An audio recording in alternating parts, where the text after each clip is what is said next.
Hi friends. അപ്പോൾ ഒരു stage പ്രിലിംസൊക്കെ കഴിഞ്ഞ് ഇപ്പോൾ 2 പ്രിലിംസും കൂടെ ഉണ്ട്. നമുക്ക് 5 ഇയർ പ്ലാൻസ് ഒന്ന് റിവൈസ് ചെയ്ത് നോക്കിയാലോ. നമ്മൾ ഈ വീഡിയോയിൽ ചെയ്യുന്നത് ഓരോ 5 ഇയർ പ്ലാൻസിൻ്റെയും ലക്ഷ്യങ്ങൾ, അതിനെ പ്രത്യേകമായിട്ട് നമ്മൾ വിളിക്കുന്ന ഓരോ പേരുകൾ, പിന്നെ ഓരോ പഞ്ചവത്സര പദ്ധതിയും മെയിനായിട്ടുള്ള കാര്യങ്ങൾ എന്തൊക്കെയാണ് ചെയ്തത് എന്ന് ഇമ്പോർട്ടൻറ്റ് പോയിൻറ്റ്സ്. ഓക്കെ, അപ്പോൾ ആദ്യത്തെ പഞ്ചവത്സര പദ്ധതി, ഒന്നാം പഞ്ചവത്സര പദ്ധതി. അങ്ങനെ നമ്മൾ കുറച്ച് എല്ലാ പഞ്ചവത്സര പദ്ധതിയുടെയും പേര് ഇവിടെ എഴുതിയിട്ടുണ്ട്. ഫസ്റ്റ് നമുക്ക് ഓരോ പഞ്ചവത്സര പദ്ധതി, എല്ലാ പഞ്ചവത്സര പദ്ധതിയും പൊതുവായിട്ടുള്ള 4 ലക്ഷ്യങ്ങളുണ്ടായിരുന്നു. 4 പൊതുവായിട്ടുള്ള പ്രധാന ലക്ഷ്യങ്ങളുണ്ടായിരുന്നു. അവ 4 ഏതൊക്കെയാണ്? 1 വളർച്ച, 2 സ്വയം പര്യാപ്തത, 3 ആധുനിക വ്യവസായം, 4 സമത്വം. ഇതൊക്കെ പൊതു ലക്ഷ്യങ്ങളാണ്. ഇനി ഓരോ പഞ്ചവത്സര പദ്ധതിയുടെയും ലക്ഷ്യങ്ങൾ നമുക്ക് നോക്കാം. ഒന്നാം പഞ്ചവത്സര പദ്ധതി കൃഷി, ജലസേചനം, വൈദ്യുതി. 2 വ്യവസായ വികസനം. 3 രണ്ടും കൂടെ ഒന്നാമത്തെ പഞ്ചവത്സര പദ്ധതിയുടെയും രണ്ടാമത്തെ പഞ്ചവത്സര പദ്ധതിയുടെയും ലക്ഷ്യങ്ങൾ മിക്സ് ചെയ്തിട്ടാണ് മൂന്നാമത്തെ പഞ്ചവത്സര പദ്ധതി ലക്ഷ്യങ്ങളായിട്ട് വരുന്നുള്ളത്. ഭക്ഷ്യവും വ്യാവസായിക വികസനവും. 4 സ്ഥിരതയോടുകൂടിയ വളർച്ച. 5 ദാരിദ്ര്യ നിർമ്മാർജ്ജനം. 6 അടിസ്ഥാന സൗകര്യ വികസനം. 7 ശാസ്ത്ര സാങ്കേതിക വികസനം. 8 മാനവ വികസനം. 9 സ്ത്രീ ശാക്തീകരണം. 10 മാനവ വികസനത്തോടൊപ്പമുള്ള വളർച്ച. 11 എല്ലാവരെയും ഉൾക്കൊള്ളിച്ച് ത്വരിതഗതിയിലുള്ള വളർച്ച. 12 എല്ലാവരെയും ഉൾക്കൊള്ളിച്ചുകൊണ്ടും വേഗത്തിലുള്ളതുമായ സുസ്ഥിര വികസനം. അപ്പോൾ 12ാമത്തെ പഞ്ചവത്സര പദ്ധതിയിലാണ് നമ്മൾ സുസ്ഥിര വികസനം വരുന്നത്. ഇനി നമുക്ക് ഓരോ പഞ്ചവത്സര പദ്ധതിയുടെയും പേരുകൾ നോക്കാം. അപ്പോൾ ആദ്യത്തെ പഞ്ചവത്സര പദ്ധതി വർഷം വരുന്നത് 1951 to 56. ഹരോൾഡ് ഡോമർ മോഡൽ എന്നാട്ടോ. ഹരോൾഡ് എന്നാണ് അവിടെ എഴുതിയിട്ടുള്ളത്. Harold Domar model. കൃഷിക്ക് പ്രാധാന്യം കൊടുത്തു. 2 56 to 61 മഹലനോബിസ് മോഡൽ. 3 61 to 66 3 പേരുകളുണ്ട്. ഗാഡ്ഗിൽ യോജന, ജോൺസാൻഡി മോഡൽ, ചക്രവർത്തി മോഡൽ. ഈ 3 വർഷം കഴിഞ്ഞിട്ട് അവിടെ ഒരു ഗ്യാപ്പ് വരികയാണ്. അതായത് 1966 മുതൽ 69 പ്രത്യേകിച്ച് പ്ലാനോ കാര്യങ്ങളൊന്നും ഉണ്ടായ കാരണം അന്നായിരുന്നു യുദ്ധവും കാര്യങ്ങളും ഒക്കെ വന്നിട്ട് അവിടെ ഒരു ഗ്യാപ്പ് വരികയാണ്. അതിൻ്റെ പേരാണ് പ്ലാൻ ഹോളിഡേ. അത് കഴിഞ്ഞ് വീണ്ടും 1969 to 71 4ാം പഞ്ചവത്സര പദ്ധതി. അതിൻ്റെ പേര് Alan S Manne or Ashok Rudra model. Ashok Rudra model. 5ാമത്തെ വർഷത്തിൻ്റെ പ്രത്യേകത, 5ാം പഞ്ചവത്സര പദ്ധതിൻ്റെ പ്രത്യേകത എന്താണ്? 5 വർഷം ഉണ്ടായിരുന്നില്ല, 4 വർഷം ഉണ്ടായിട്ടുണ്ടായിരുന്നുള്ളൂ. 74 to 78 ധർ മോഡലാണ് പേര്. മെയിൻ ലക്ഷ്യം ഗരീബി ഹട്ടാവോ. 6 80 to 85 ഗാന്ധിയൻ പദ്ധതി. 7 85 to 90 വാർത്താവിനിമയ പദ്ധതി. 8 92 to 97 അവിടെയും ഒരു ഗ്യാപ്പ് വരുന്നുണ്ട് കേട്ടോ. രണ്ടാമത്തെ ഗ്യാപ്പ് വരുന്ന നമ്മൾ 2 ഗ്യാപ്പ് പറയാൻ വിട്ടുപോയി. അതായത് 1905ാം പഞ്ചവത്സര പദ്ധതിയിലും ഒരു ഗ്യാപ്പ് വരുന്നുണ്ട്. അത് 1977 to 78 അല്ല, 78 to 80. 1978 to 80 rolling plan. ഇവിടെ ഒരു മിസ്റ്റേക്ക് ഉണ്ട്, നിങ്ങളിത് ശ്രദ്ധിക്കണം. 1978 to 80 റോളിംഗ് പ്ലാനും. പിന്നെ വരുന്ന ഗ്യാപ്പ് 7ാം പഞ്ചവത്സര പദ്ധതി കഴിഞ്ഞിട്ടാണ് 1990 to 92. അവർ നിങ്ങളൊന്ന് മിസ്റ്റേക്ക് വന്നിട്ടുണ്ട്, ഒന്ന് ശ്രദ്ധിക്കണേ. ഇനി 8ാം പഞ്ചവത്സര പദ്ധതി 92 to 97 മൻമോഹൻ പദ്ധതി. 9 97 to 2002 ജനകീയ പദ്ധതി. 10 2002 to 2007 വേഗത്തിലുള്ള വളർച്ച. 10 നമ്മൾ കേരള മോഡൽ എന്നൊക്കെ പറയുന്നത്. അത് മെയിനായിട്ട് അങ്ങനെ പറയുന്നില്ല, അതുകൊണ്ടാണ് പേരവിടെ കൊടുക്കാഞ്ഞത്. 11 2007 to 2012 വിദ്യാഭ്യാസ പദ്ധതി. 12 പ്ലാനിംഗ് കമ്മീഷൻ മോഡൽ. അപ്പോൾ ഇവിടെ ഗ്യാപ്പ് മാത്രം ഒരു മിസ്റ്റേക്ക് വന്നിട്ടുണ്ടെന്ന് ശ്രദ്ധിക്കണം. 77 to 78 അല്ല, 78 to 80 ആണ്. ഓക്കെ, അപ്പോൾ ആദ്യം 3 വർഷം, പിന്നെ ഒരു കഴിഞ്ഞൊരു ഗ്യാപ്പ്, 2 വർഷം കഴിഞ്ഞ് അടുത്ത ഗ്യാപ്പ്, 2 വർഷം കഴിഞ്ഞ് അടുത്ത ഗ്യാപ്പ്, അങ്ങനെയാണ് പോകുന്നത്. ഇനി നമുക്ക് ഒന്നാം പഞ്ചവത്സര പദ്ധതിയിലെ പ്രധാന പോയിൻറ്റ്സ് നോക്കാം. തയ്യാറാക്കിയത് KN രാജാണ്, അവതരിപ്പിച്ചത് ജവഹർലാൽ നെഹ്റു. പ്രധാന ലക്ഷ്യങ്ങൾ കൃഷി, ജലസേചനം, വൈദ്യുതി. പിന്നെ വിദ്യാഭ്യാസ ആരോഗ്യ സ്ഥാപനങ്ങൾ IIT, എയിംസ് ഇതൊക്കെ സ്റ്റാർട്ട് ചെയ്തത് ഒന്നാം പഞ്ചവത്സര പദ്ധതിയിലാണ്. IIT 1951, എയിംസ് 1956 ആദ്യമായിട്ടുള്ള IITയും ആദ്യ എയിംസും സ്ഥാപിതമാവുന്നത്. 1953 യൂണിവേഴ്സിറ്റി ഗ്രാൻഡ് കമ്മീഷൻ ആരംഭിച്ചു. പിന്നെ സാമൂഹ്യ പദ്ധതികളായിട്ട് വരുന്നത് കമ്മ്യൂണിറ്റി ഡെവലപ്മെൻറ്റ് പ്രോഗ്രാം 1952 ഒക്ടോബർ 2, കുടുംബാസൂത്രണം 1953, national extension programme first NEP 1953. പ്രധാന ഡാമുകൾ അന്ന് വന്നതാണ്. ഒന്ന് ബക്രാനങ്കൽ, അവിടെ എഴുതിയൊരു മിസ്റ്റേക്ക് ഉണ്ട്. ബക്രാനങ്കൽ ഡാം ഹിമാചൽ പ്രദേശും പഞ്ചാബിലും കൂടെ സ്ഥിതി ചെയ്യുന്നു, സത്ലജ് നദി.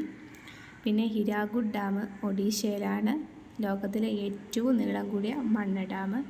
ദാമോദർ വാലി പദ്ധതി ജാർഖണ്ഡ്, പശ്ചിമ ബംഗാൾ, ദാമോദർ നദിയിൽ.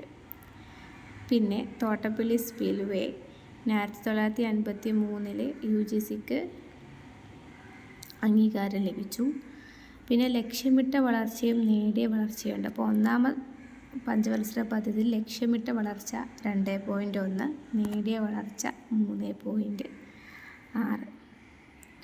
ഓക്കെ, ഇനി അടുത്തത് രണ്ടാം പഞ്ചവത്സര പദ്ധതി, കാലയളവ് 56 to 61, തയ്യാറാക്കിയത് DC മഹലനോബിസ്. ലക്ഷ്യം ഇന്ത്യയെ ഒരു സോഷ്യലിസ്റ്റ് മാതൃകയിലുള്ള രാജ്യമായി മാറ്റുക. പ്രധാന കാര്യങ്ങൾ വ്യാവസായിക നിയമം 1956, ഖാദി ഗ്രാമ വ്യവസായം 1957, Tata institute of fundamental research TIFR and ഇതൊരു പ്രൈവറ്റ് ലിമിറ്റഡ് ആയിരുന്നു ആദ്യം, അതും ആറ്റോമിക് എനർജി കമ്മീഷൻ 1950. ഇത് രണ്ടും കൂടെ എന്തായിട്ട് മാറി, ഗവൺമെൻറ്റിൻ്റെ അണ്ടറിലായി മാറി 1957, ഒരു റിസർച്ച് സ്ഥാപനം ഗവൺമെൻറ്റിൻ്റെ കീഴിലുള്ള. പിന്നെ ബൽവന്ത് റായ് മേത്ത കമ്മിറ്റിയുടെ ചെയർമാൻഷിപ്പിൽ 1957 CDP കമ്മ്യൂണിറ്റി ഡെവലപ്മെൻറ്റിനെ കുറിച്ച് അധികം പഠിക്കാൻ തുടങ്ങി. പിന്നെ 1957 ബഗ്ദാര വില്ലേജ് രാജസ്ഥാനിൽ നെഹ്റു ഉദ്ഘാടനം ചെയ്തു. പിന്നെ വിദേശ സഹായത്തോടെ 3 ഉരുക്ക് ശാലകൾ, ഒന്ന് ഭിലായി റഷ്യയുടേത്, സ്ഥലം ഛത്തീസ്ഗഡിലാണ് ഉണ്ടാക്കിയിട്ടുള്ളത്. റൂർക്കേല ജർമ്മനി, ഒഡീഷയിലാണ് ഉണ്ടാക്കിയിട്ടുള്ളത്. ദുർഗാപൂർ ബ്രിട്ടൻ്റെ സഹായത്തോടെ വെസ്റ്റ് ബംഗാളിലും ഉണ്ടാക്കി. മറ്റ് പ്രധാന കാര്യങ്ങൾ പറഞ്ഞാൽ ഇന്ത്യ മിശ്ര സമ്പദ് വ്യവസ്ഥ സ്വീകരിച്ചു, വ്യാവസായിക വളർച്ചയ്ക്ക് പ്രാധാന്യം നൽകി. ഇതൊക്കെയാണ് രണ്ടാം പഞ്ചവത്സര പദ്ധതിയുടെ പ്രധാനമായിട്ടുള്ള പോയിൻറ്റ്സ്. പിന്നെ രണ്ടാം പഞ്ചവത്സര പദ്ധതി 4.5 ലക്ഷ്യമിട്ടെങ്കിലും നമുക്ക് നേടാൻ സാധിച്ചത് വെറും 4 പോയിൻറ്റ് 2 വ്യത്യാസത്തിൽ 4.3 നേടാൻ സാധിച്ചു. ഇനി മൂന്നാം പഞ്ചവത്സര പദ്ധതി, ഇതിനാണ് 3 പേരുകളുണ്ടായിരുന്നു, നമ്മൾ പറഞ്ഞിട്ടുണ്ടായിരുന്നു. നമ്മുടെ പേരുകളിൽ ചെറിയ മിസ്റ്റേക്കുള്ള പോലെ. ജോൺ സാൻഡി മോഡലുണ്ട്, ചക്രവർത്തി മോഡൽ, ഗാഡ്ഗിൽ യോജന, ഇതൊക്കെയാണ് പേരുകൾ. തയ്യാറാക്കിയത് DR ഗാഡ്ഗിൽ, ധനഞ്ജയ് രാമചന്ദ്ര ഗാഡ്ഗിൽ. പ്രധാന സംഭവങ്ങൾ അന്ന് സംഭവിച്ചത് എന്തൊക്കെയാണ്? NCERT ആണ് കേട്ടോ. NCERT 1961 സ്ഥാപിതമായി. ഇന്ത്യ ചൈന യുദ്ധം 1962, ഹരിത വിപ്ലവം 1964, Kothari commission 1964, FCI food corporation of India 65, national dairy development board 1965. പിന്നെ ബൊക്കാരോ ഇരുമ്പുരുക്കുശാല ജാർഖണ്ഡിൽ സ്ഥാപിതമായി. പിന്നെ ഇതൊക്കെ തന്നെയാണ് ഇതിൽ മെയിനായിട്ടുള്ള ഇമ്പോർട്ടൻസ്. പരാജയപ്പെട്ട പദ്ധതി എന്ന് പറഞ്ഞാൽ പരാജയപ്പെടാൻ കാരണം യുദ്ധത്തിന് ശേഷം വന്ന വരൾച്ച, കാലാവസ്ഥാ വ്യതിയാനം, ഇതൊക്കെയാണ്. അതിൽ നമ്മൾ ലക്ഷ്യമിട്ട വളർച്ചാ നിരക്ക് 5 ആയിരുന്നെങ്കിലും 2.4 മാത്രം നമുക്ക് നേടാൻ സാധിച്ചിട്ടുള്ളായിരുന്നു. ഇനി നാലാം പഞ്ചവത്സര പദ്ധതി, ഇതിൻ്റെ പേരാണ് അലനസ് മാനി അല്ലെങ്കിൽ അശോക് രുദ്ര മോഡൽ. ഇവിടെയാണ് ഗ്യാപ്പ് കഴിഞ്ഞിട്ട് വരുന്നത്. 66 to 69 പ്ലാൻ ഹോളിഡേ ഗ്യാപ്പ് കഴിഞ്ഞിട്ട് വരുന്ന പദ്ധതി. സ്ഥിരതയോടുകൂടിയുള്ള വളർച്ചയായിരുന്നു നമ്മുടെ ലക്ഷ്യങ്ങൾ. മെയിനായിട്ട് അതിൽ പോയിൻറ്റ്സ് 1969 ജൂലൈ 19 ഒന്നാം ബാങ്ക് ദേശസാൽക്കരണം. 14 ബാങ്കുകൾ അന്ന് ദേശസാൽക്കരിച്ചു. പിന്നെ ഇന്ദിരാഗാന്ധി ഒരു വനിത ആദ്യമായി ബജറ്റ് അവതരിപ്പിച്ചത് 4ാം പഞ്ചവത്സര പദ്ധതിയുടെ സമയത്തായിരുന്നു. ഇന്ത്യ പാക് യുദ്ധം 1971, സിംല കരാർ 1972, പിന്നെ drought prone area programme 1973, buffer stock നയം. പിന്നെ ഇതിൽ പ്രധാനമായിട്ട് വരുന്നത് ഇതിലും നേടിയ വളർച്ചാ നിരക്ക് കുറവാണ്. ലക്ഷ്യമിട്ടത് 5.6, നേടിയ വളർച്ചാ നിരക്ക് 3.3. ഇനി 5ാം പഞ്ചവത്സര പദ്ധതി 74 to 78 4 വർഷമേ ഉള്ളൂ. അത് ഇമ്പോർട്ടൻ്റ് ആണ്. ഗരീബി ഹട്ടാവോ, ദാരിദ്ര്യ നിർമ്മാർജ്ജനം. മറ്റൊരു പേര് ധർ മോഡൽ. സി സുബ്രഹ്മണ്യനും PN ധറും ആണിത് തയ്യാറാക്കിയിട്ടുള്ളത്. പ്രധാനമായിട്ടുള്ള കാര്യങ്ങൾ 1974 മെയ് 18 പൊക്രാൻ ആണവ പരീക്ഷണം. ബുദ്ധൻ ചിരിക്കുന്നു എന്നുള്ള പൊക്രാനാണ് അത് എഴുതിയത്, മിസ്റ്റേക്കാണ്. 1974 minimum needs programme. 75 October 2 ICDS integrated child development scheme. 1975 amendment of electricity act. 1975 ആദ്യ RRB. 77 food for work programme, അത് ജോലിക്ക് കൂലി ഭക്ഷണം. 70 ഇന്ത്യൻ നാഷണൽ ഹൈവേ വികസനം. 75 സിക്കിം ഇന്ത്യയിൽ ലയിച്ചു. ഇതിൽ 4.4 നമ്മുടെ ലക്ഷ്യമിട്ട വളർച്ചാ നിരക്ക്. നേടിയ വളർച്ചാ നിരക്ക് കൂടുതലാണ്, 4.8. ഇവിടെയും നമ്മുടെ പ്രധാനമന്ത്രി അന്ന് ഇന്ദിരാഗാന്ധി ആയിരുന്നു. ആളുടെ ഒരു ഇമ്പോർട്ടൻസ് ഇതിൽ കാണാൻ പറ്റുന്നുണ്ട്. ഇനി 6ാം പഞ്ചവത്സര പദ്ധതി 80 to 85. ഇത് പറയപ്പെടുന്ന മറ്റൊരു പേരാണ് ഗാന്ധിയൻ പദ്ധതി. ഇതിലാണ് 1980 ഏപ്രിൽ 15 2ാം ഘട്ട ദേശസാൽക്കരണം. 79 ദാരിദ്ര്യ ലഘൂകരണം. 79 TRYSEM, training of rural youth for self employment. 1980 NREP, national rural employment programme. 1980 integrated rural development programme IRDP. 82 NABARD. പിന്നെ 82 തന്നെ development of women and children in rural areas. പിന്നെ 83 RLEGP, rural landless employment guarantee programme. ഇതൊക്കെ ഇതിൻ്റെ പ്രധാന കാര്യങ്ങളാണ്. ഇതിന് ഒരു വലിയൊരു ഹൈലൈറ്റ് എന്തെന്ന് വെച്ചാൽ 6ാം പഞ്ചവത്സര പദ്ധതിയിലാണ് നെഹ്റുവിയൻ സോഷ്യലിസ്റ്റിന് അവസാനം കുറിച്ച പദ്ധതി. അത് 6ാം പഞ്ചവത്സര പദ്ധതിയാണ്. അവിടെ നബാർഡ് ഉണ്ടാകാൻ കാരണമായ പദ്ധതിയാണ് ക്രാഫി കാർഡ് കമ്മിറ്റി. 1981 അതിൻ്റെ അധ്യക്ഷൻ P. ശിവരാമൻ. ഇതിൽ നമ്മൾ വളർച്ചാ നിരക്ക്, ലക്ഷ്യമിട്ട വളർച്ചാ നിരക്ക് 5.2, നേടിയത് 5.7. ഇനി 7ാം പഞ്ചവത്സര പദ്ധതി 85 to 90 വാർത്താവിനിമയ പദ്ധതി. രാജീവ് സാംപിത്രോഡ മോഡൽ, നമ്മളത് ആദ്യം പറഞ്ഞിട്ടില്ല. 7ാം പഞ്ചവത്സര പദ്ധതി രാജീവ് സാംപിത്രോഡ മോഡൽ. പ്രധാന points 87 Indira Awas Yojana. 85 national policy of education. അതിലാണ് ഇഗ്നോയു, ഓപ്പൺ യൂണിവേഴ്സിറ്റിയാണ് ഇഗ്നോയു വരുന്നത്.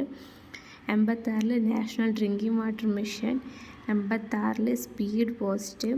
86 തന്നെ ഓപ്പറേഷൻ ബ്ലാക്ക് ബോർഡ്, അത് ഇമ്പോർട്ടൻ്റ് ആണ്, operation black board. 86 environmental protection act.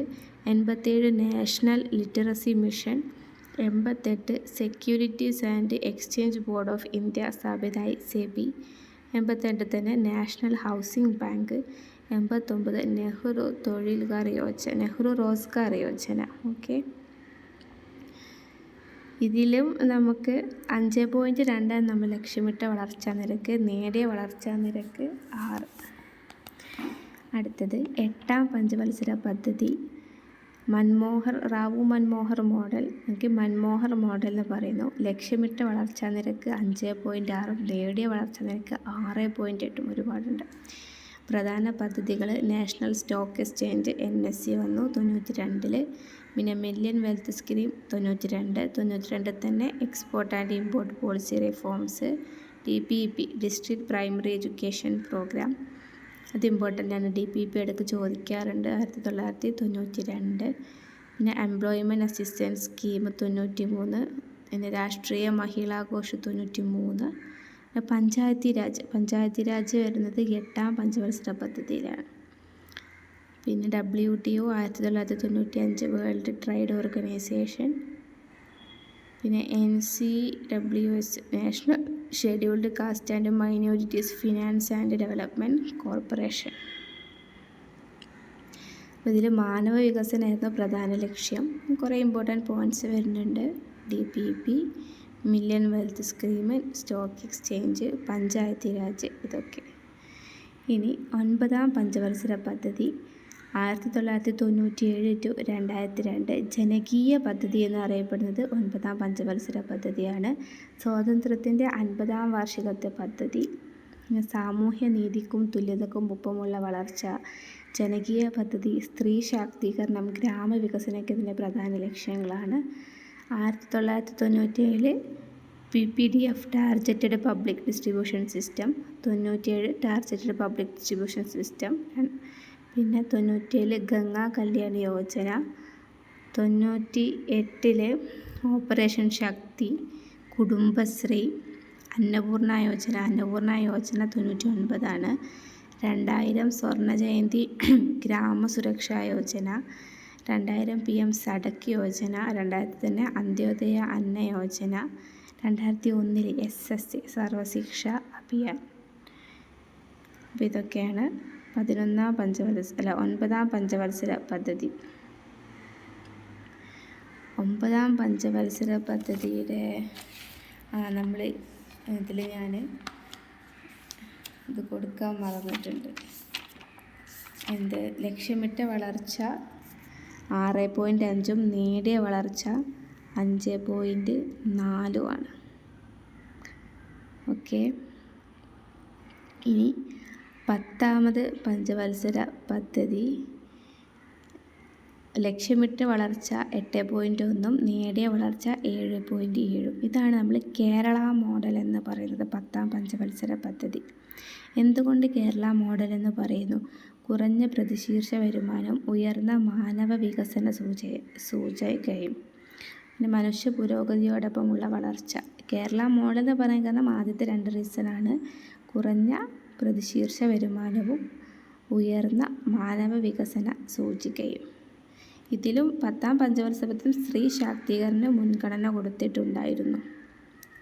ഇനി പ്രധാന പദ്ധതികൾ 2004 ജോലിക്ക് കൂലി ഭക്ഷണം, പിന്നെ provision for urban amenities and rural areas PURA 2004. പിന്നെ ഇമ്പോർട്ടൻ്റ് ആയിട്ട് വരുന്നത് നമ്മുടെ Mahatma Gandhi national rural employment guarantee സ്കീമാണ്. അപ്പം മാറി കിട്ടും, അതിനെക്കുറിച്ച് പഠിക്കണം. പിന്നെ 2005 ആശാ വർക്കേഴ്സിൻ്റെ accredited social health activist, 2005 VAT value added tax, 2005 വിവരാവകാശ നിയമം, 2005 നാഷണൽ റൂറൽ ഹെൽത്ത് മിഷൻ. ഇനി 11ാം പഞ്ചവത്സര പദ്ധതി തയ്യാറാക്കിയത് C. രംഗരാജൻ. ലക്ഷ്യമിട്ട വളർച്ചാ നിരക്ക് 9, നേടിയ വളർച്ചാ നിരക്ക് 8. 11ാം പഞ്ചവത്സര പദ്ധതിയാണ് വിദ്യാഭ്യാസ പദ്ധതി എന്നറിയപ്പെടുന്നത്. ഇതിനെ വിദ്യാഭ്യാസ പദ്ധതി എന്ന് വിശേഷിപ്പിച്ചത് മൻമോഹൻ സിംഗ് ആണ്. അതെല്ലാവരെയും ഉൾക്കൊള്ളിച്ച ത്വരിതഗതിയിലുള്ള വളർച്ച, അതാണ് ഇതിൻ്റെ നമ്മൾ മെയിനായിട്ട് ഇതിനെ പറയുന്നൊരു ഹെഡിങ്. 11ാം പദ്ധതിയെ വിദ്യാഭ്യാസ പദ്ധതി എന്ന് വിശേഷിപ്പിച്ചത് ഡോക്ടർ മൻമോഹൻ സിംഗ്. പിന്നെ 2008 സാമ്പത്തിക മതത്തിലുണ്ടായ പ്രശ്നങ്ങളും കാര്യങ്ങളൊക്കെ ഉണ്ട്. പിന്നെ 2009 ആധാർ പ്രൊജക്റ്റ്, 9 പിന്നെ വിദ്യാഭ്യാസ അവകാശ നിയമം, 2009 റൈറ്റ് ടു എഡ്യൂക്കേഷൻ. പിന്നെ അയ്യങ്കാളി അർബൻ എംപ്ലോയ്മെൻറ്റ് പ്രോഗ്രാം 2010, പ്രധാനമന്ത്രി ആദർശ ഗ്രാമ പദ്ധതി 2010, രാജീവ് ആവാസ് യോജന 2011. വിദ്യാഭ്യാസവും ഉൾക്കൊള്ളിക്കലുമാണ് ത്വരിതഗതിയിലുള്ള വളർച്ചയുടെ അടിത്തറ എന്ന് പറയുന്നത് മൻമോഹൻ സിംഗ്. ഈ 12ാം പഞ്ചവത്സര പദ്ധതി, ഇതോടുകൂടി പഞ്ചവത്സര പദ്ധതി അവസാനിക്കുകയാണ്. 17 വരെ ഒന്നുമില്ല. 2014 ആകുമ്പോഴത്തേന് പ്ലാനിംഗ് കമ്മീഷൻ്റെ ഇത് എന്ത് ചെയ്യുന്നുണ്ട്, നമ്മൾ പിരിച്ചു വിടുന്നുണ്ട്. പിന്നെ നീതി ആയോഗ് വരെയാണ്. അപ്പോൾ 2017 വരെ ഇല്ല.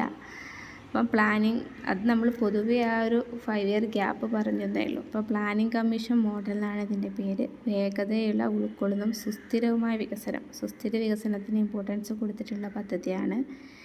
ലക്ഷ്യമിട്ട വളർച്ചാ നിരക്ക് 8.3, നേടിയ വളർച്ച 7.8. 2013 ഭക്ഷ്യസുരക്ഷാ നിയമം വന്നു, സെപ്റ്റംബർ 12, 2013. പിന്നെ പ്രധാനമന്ത്രി Jan Dhan Yojana 2014 August 28. Deen Dayal Upadhyaya Antyodaya Yojana 2014 September 25. Make in India 2014 September 25. Swachh Bharat mission 2014 October 2. Swachh Bharat 2-ാം തീയതിയാണല്ലോ നമ്മൾ സേവനവാരമായിട്ട് നമ്മൾ ആചരിക്കാറുള്ളത്. Mission Indradhanush 2014 December. ബേട്ടി ബച്ചാവോ ബേട്ടി പഠാവോ 2015 ജനുവരി 22. Digital India 2015 July 1.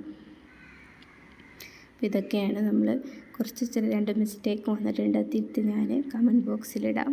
അപ്പോൾ ഓക്കെ.